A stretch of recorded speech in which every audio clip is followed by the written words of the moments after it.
السلام علیکم۔ امید ہے آپ سب خیریت سے ہوں گے۔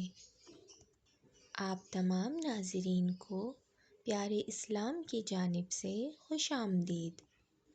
آج جس کہانی کو ہم آپ کے سامنے پیش کرنے جا رہے ہیں اس کا عنوان ہے اخلاق۔ گاؤں کے کنویں پر 3 عورتیں پانی بھر رہی تھیں۔ ایک عورت کا بیٹا وہاں سے گزرا تو اس کی ماں بولی، وہ دیکھو میرا بیٹا انگلش میڈیم میں ہے۔ تھوڑی دیر بعد دوسری عورت کا لڑکا وہاں سے گزرا تو اس کی ماں بولی، وہ دیکھو میرا بیٹا BSc میں ہے۔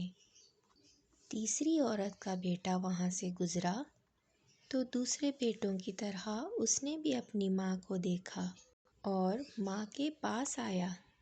پانی سے بھرا گڑھا اٹھا کر اس نے اپنے کندھے پر رکھا، دوسرے ہاتھ سے بھری ہوئی بالٹی اٹھائی اور ماں سے بولا، چل ماں گھر چل۔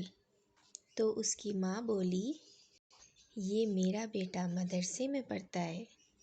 اس کی ماں کے چہرے کی خوشی دیکھ کر باقی دونوں عورتوں کی نظریں جھک گئیں۔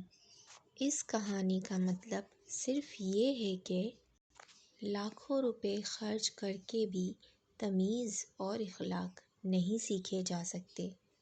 ایسی اور بھی معلوماتی ویڈیوز دیکھنے اور سننے کے لیے ہمارے چینل کو سبسکرائب کیجیے، لائک کیجیے، شیئر کیجیے۔ فی امان اللہ۔